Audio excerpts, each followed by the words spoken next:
over funding breastfeeding support services in Kent has broken out as the council looks to make savings. Currently, families have access to support at 40 different locations. But Kent's County Council says it can save more than £400,000 a year by not using a specialist provider and instead giving the responsibility to the NHS. Well, more than 2,500 people have signed a petition against the move. If I didn't have a walk-in clinic to go to, I wouldn't have fed Tom for 8 weeks. There's no question. And the health benefits for him and for me are so big. And it doesn't really matter how you feed your baby, as long as you feed your baby, breast or bottle. You just need help to make the decision that's right for you. And that's why we need to have easy access walk-in services with no barriers to get them the help we need. Well, our reporter Leanne Rinney is at County Hall in Maidstone now. And Leanne, you've been speaking to concerned mums this morning, but there is a consultation underway. Yes, that's right. Currently, women have access to 17 specialist clinics and around 23 peer support groups. But under the changes, that would be reduced to 4 clinics where women would have to be referred to by a health visitor. And they say that's the key problem because they need instant access to these services. And they've won support from one of their local MPs, Rosie Duffield. Health visitors have got so much work anyway. They can't do this extra work, and the numbers of people that turn up to the clinic, already there are 2-hour waiting lists when they have the 17 drop-in centres. The health visitors just probably aren't going to be able to cope with the workload. The council say implementing these changes would save around £400,000. And I'm joined now by the leader of Kent County Council, Mr. Paul Carter.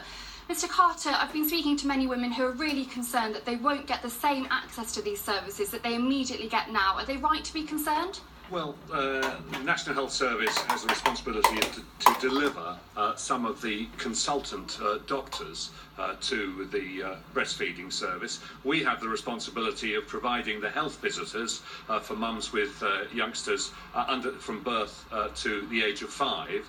We've actually nearly doubled the amount of resource and the number of health visitors that are delivering those 0 to 5 services across Kent, which is great news. We've been very fortuitous to receive many millions of pounds to double the establishment, double the number of health visitors across Kent.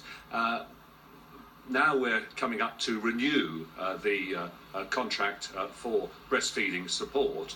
We've got to look at the massive increase in investment in those health visitors who genuinely believe that they can take on the responsibilities of that other provider and do it as well and hopefully better than what went before. So it's not about money. We've had massive increase in the investment in those health visitors who genuinely believe that they can deliver this service. But Mr. Carter, some mothers have been saying to me they don't understand how councillors can be voting for a 15% increase in their allowances when there isn't the money for services that thousands of women across the county need. No, I mean, that's a separate issue, but the public need to know, and the media have not been helpful in informing the public, that elected councillors of Kent County Council have actually had no increase over the last 8 years at all. Indeed, my allowance was reduced by 5%.